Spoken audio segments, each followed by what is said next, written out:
What's up, guys? Welcome back to a brand new episode of the London car scene, and I want to do like a diary of an Audi R8 ownership, sort of the running costs. I did some stickers there and some stickers there, what it's like to own one. I've discovered some things that I didn't really think about when I bought this car, so I'm going to talk you through what it's like to own it. And first thing you've probably noticed is the state of the car. That's one of the things with this black car ownership. It is difficult to keep it clean. But yeah, let's jump inside. I've got the Lambo plates on it, I couldn't resist. Let's jump inside, we'll go for a little drive, and I'll talk about what I'm doing today. Diary of a Audi R8 ownership, and what it's like to own, and the things I go through daily. Let's have a quick front shot of the R8. It does look like a beast sat there, doesn't it? Absolutely love it. I don't know if I showed you it, but when I bought the car, it actually didn't have the rings on the front. I put them on the front myself. So yeah, let's jump inside the car and I'll talk through what is currently going on, what I'm going to do today, and that's what I've got to think about when I'm driving this car and what it's like to own this car. Absolutely love this this air freshener. I'm not going to say what it says because last time I think my video got like a little bit sort of shadow banned because I swore in it, and yeah, we won't be doing that again. So let's go for a quick little drive and we'll talk about the ownership of the Audi R8, what I'm doing. I'm literally just going to the shop to get some shopping, and I'll talk about the problems with that. But first things first, of course, ownership of an Audi R8 is gonna be the fuel gauge, man. That fuel gauge does my head in. Turn that down. That fuel gauge annoys me. Of course, it is one of the things that you have to deal with of owning an Audi R8, and it's one of the things that, you know, I've learned to live with owning performance car, high performance cars. You know, that if you joined this channel over 8 years ago, you would have seen I had the VXR. I had well, I've had a couple VXRs.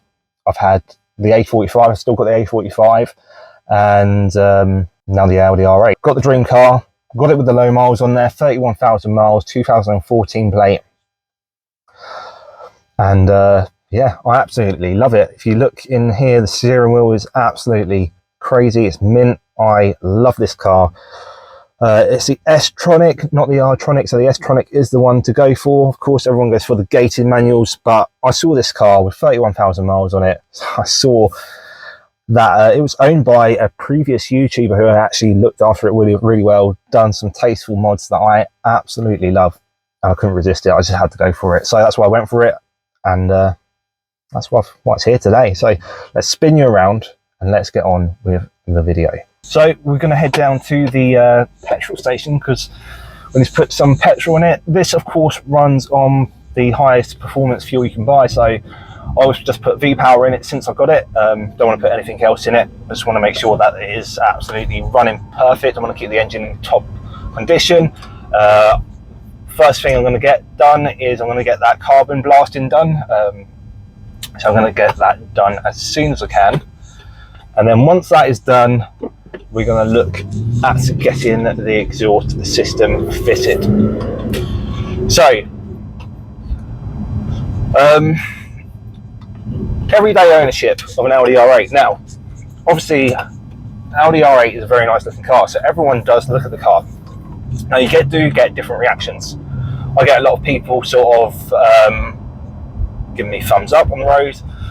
I get a lot of people revving their engines at me. And then I get a lot of people who try and stick to my bumper and try and race me, which I don't really do. So if you see me on the road in this car and you try and race me or you try and ride my bumper, I will just move out your way. When I want to put my foot down for me to enjoy myself, that is something that I will do. Just because, you know, sometimes you do have to put your foot down a little bit in these sort of cars when it's in when it's, you know, the right place to do it, and you just get some really nice interactions. You know, I've spoken to people who I would not have spoken to if I didn't have this car, just people in petrol stations who just come over and talk to me. You know, for me, it is a supercar. No, it's not the biggest supercar in the world. It's not a Ferrari, it's not a Lamborghini, but it's an Audi R8. It's a car that people don't have every day, and it's still a head turner, and that is why you get this sort of reaction. And at the end of the day, it has got a V8. It has got a V8 inside it, and it does make a beautiful sound. And of course, that is going to grab attention as well. So that is like the main thing I noticed as soon as I jumped in this car. Obviously I did think about it, you know, because obviously I looked at these cars when they drive past. So I always wanted one, and they always got my attention. Second thing is the running costs. Obviously at the moment, what I've worked out so far is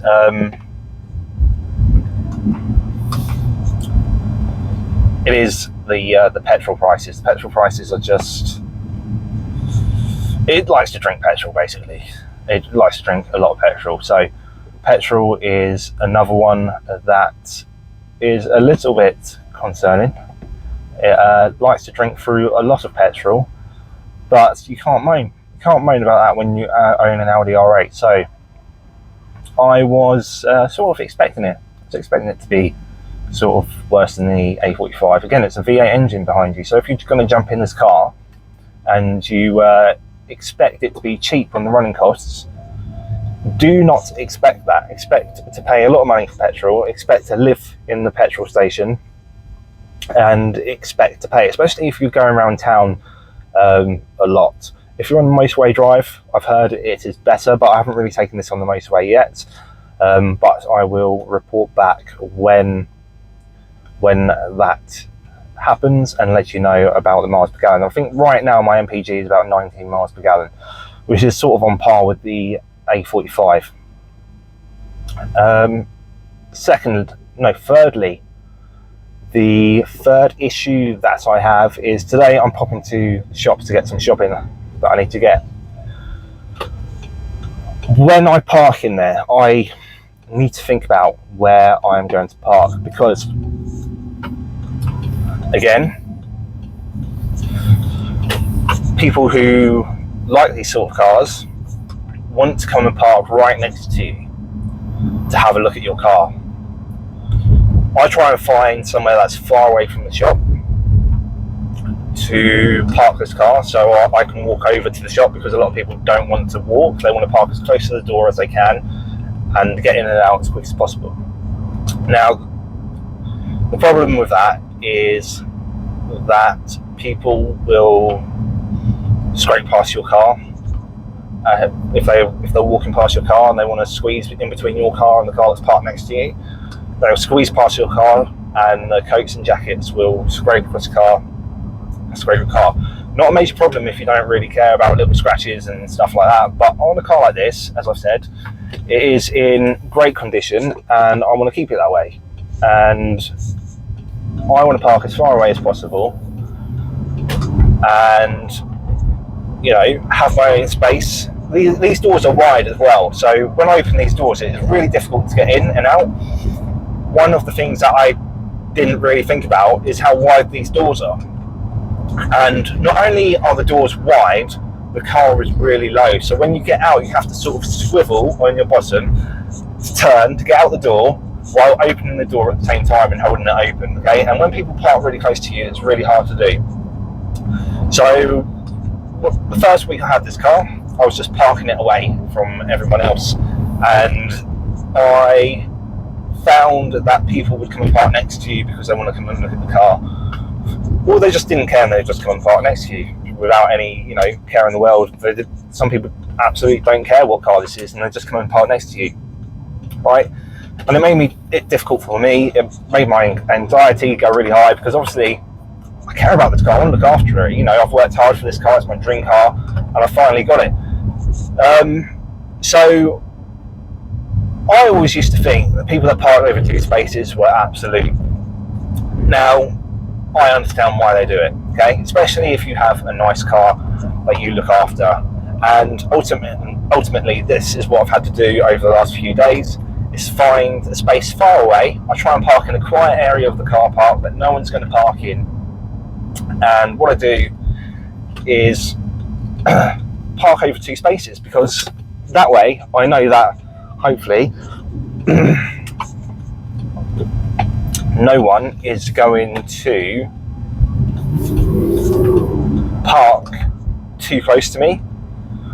Hopefully someone doesn't park in that same space that I've parked over. And you know, I admit that I used to think that people that do that were absolute idiots and were absolute, you know, in the wrong and they shouldn't be doing it.